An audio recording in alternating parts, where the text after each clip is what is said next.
This is Dick Foth, and I'd like to welcome you to Known, Stories to Make Sense of It All. And these stories are found in walking books. That is, real-life people in different places, of different ages, in different cultures. We want to have these kind of conversations across disciplines and generations and cultures in order to encourage a kind of knowing that gives us fresh lenses through which to see the world. One of these lenses will be that of Scripture, and in particular, Jesus of Nazareth, whose life changed the course of human history. We're so glad you're here. Thanks for listening in. Well, hello again. Last time we were together, I was having a conversation with my friend John Ashcroft, former Attorney General of the United States. And as we continued that conversation, we got into the subject of liberty as a value of a culture and a society. One of the interesting things about the Department of Justice is the flip side of that, if you will, might be called the Department of Liberty. And as John talked about the relationship between liberty and a democratic system, I found it fascinating. Here, I'll let you listen. So, John, here we are. We're actually sitting in a parking lot in the Garden of the Gods. You have just spoken at the baccalaureate service for the Air Force Academy in that spectacular chapel. And you talked about liberty.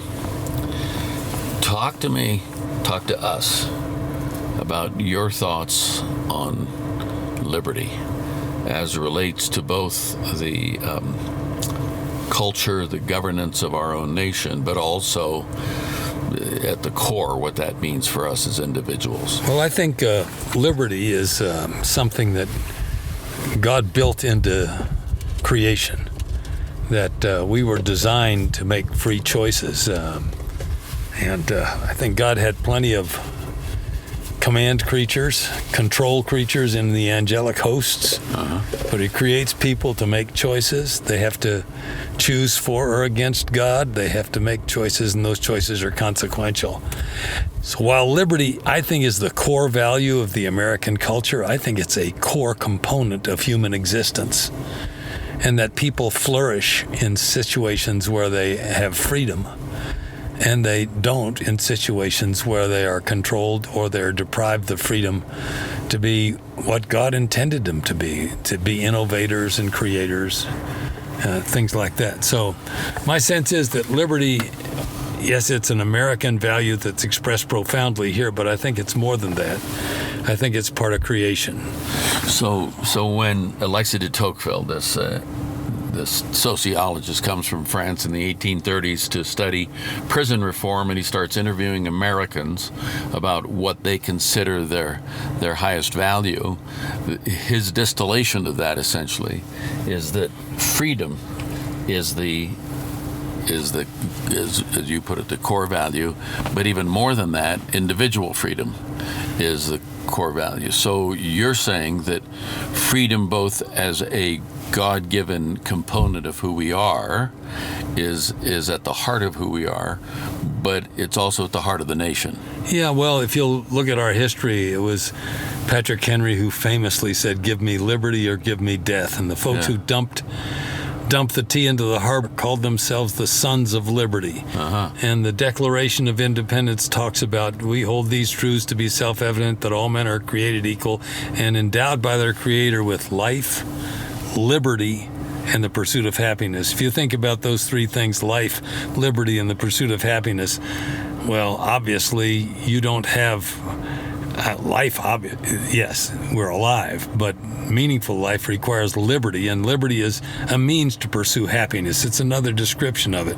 The core of that triumvirate of values expressed in the Declaration is liberty. And I think that's what has made America special. I think it's the reason the French sent us a statue named the Statue of Liberty. They didn't name it the Statue of even democracy. They'd seen what a runaway democracy intoxicated on just majoritarianism that resulted in the deprivation of life and liberty for a whole lot of people at the guillotine. And so majoritarianism school me on that. You mean that the majority, by a vote of any kind, a referendum, can determine what is or what isn't? Is that? Yeah, I think people who founded this country were very much afraid that the majority would deprive individuals or minorities of their capacity to exist and make free decisions. And if you look at our Constitution, it's really a series of safeguards against a runaway or intoxicated majority.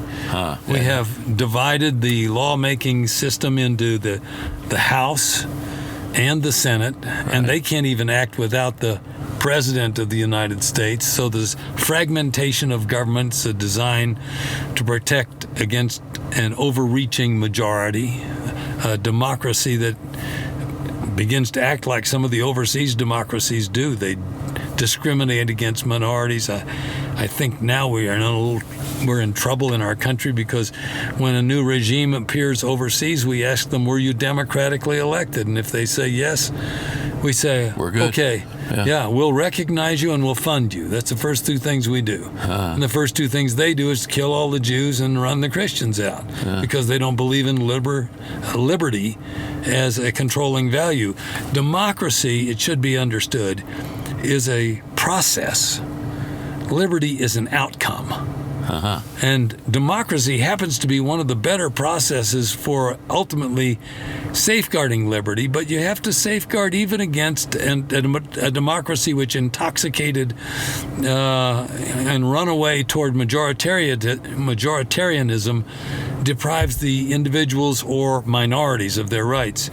And so our Constitution fragments government to keep stuff from going too far, and then most of the states didn't want to ratify the Constitution unless there was a Bill of Rights. And the Bill of Rights says, now look, these are freedoms here, and these are liberties, and we want these safeguarded specially, and you can't do away with them. And the last of those is that the federal government has no right to do anything that is not specifically authorized to do in the Constitution. That's the 10th Amendment. All of these things, without debating any one of them in particular, are designed to safeguard against an overreaching democracy. And what are they safeguarding? The safe is not the most important thing in the bank. What's in the safe is what's the most important thing in the bank. Sure. And what is the Constitution designed to safeguard? It's this opportunity of men to reach the maximum of their God-given potential in a context of their own choice making and the consequences of their choice. And you have to say that that's liberty. So no wonder people said, give me liberty or give me death. Or no wonder people said, we're sons of liberty. Take this no taxation without representation. So how would you have a one sentence or a one phrase definition for what liberty is? Well, liberty is the freedom to act with consequence, and by and large, we should inhibit it only when it is going to be an injury to someone else. When you say act with consequence, what do you mean? Well, there's so much today in our culture that says doesn't matter what you do, you won't have any consequence. What happens in Las Vegas stays in Las Vegas. Yeah, and as if there's a right to do things that you don't have to accept the consequences of. Right. That's not freedom. But you have a thought about that.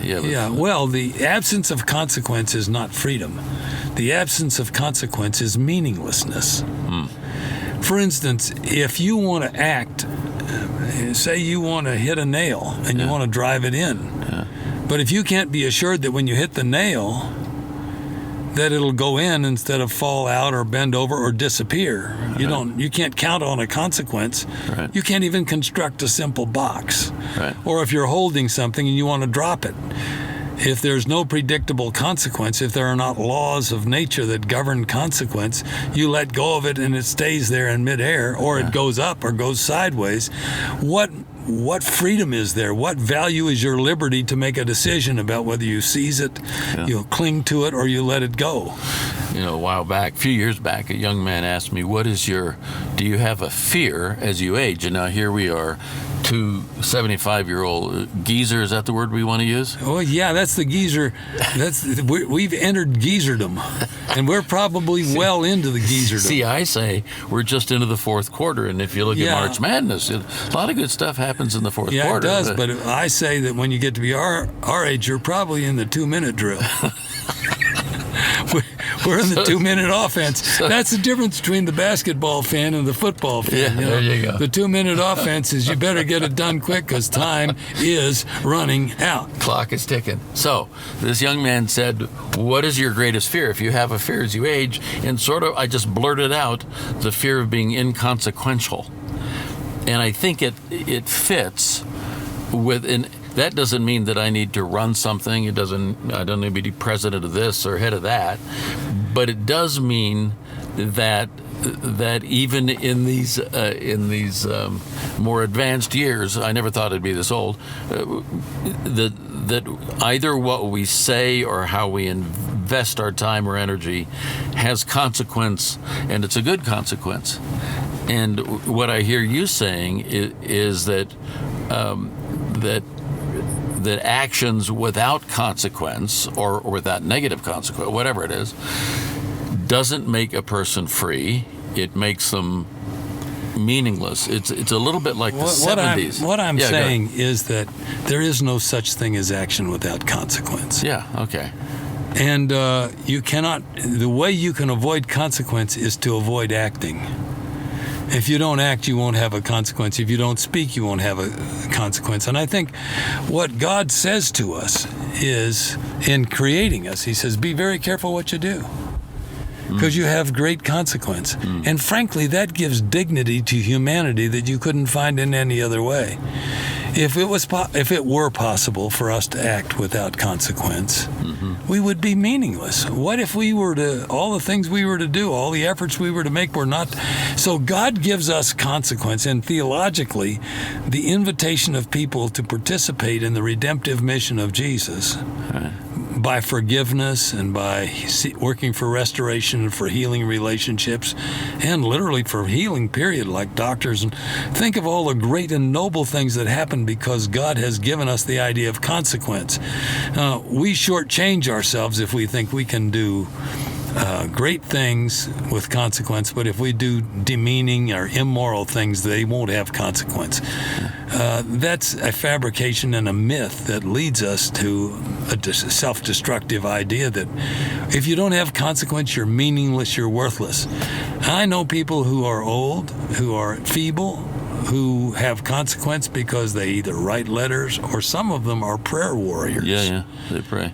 And they have consequence. I believe that the creator of the universe responds to the acts of individuals, including prayer, and prayer itself can be very consequential, not only for the person praying, but for the object of the prayer itself.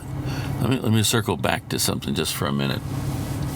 You used a word that in our 67 years of friendship, I've heard you use a bunch of times in a bunch of different settings, and I want you to elaborate on it. We'll just take a couple more minutes here. The word you used was noble.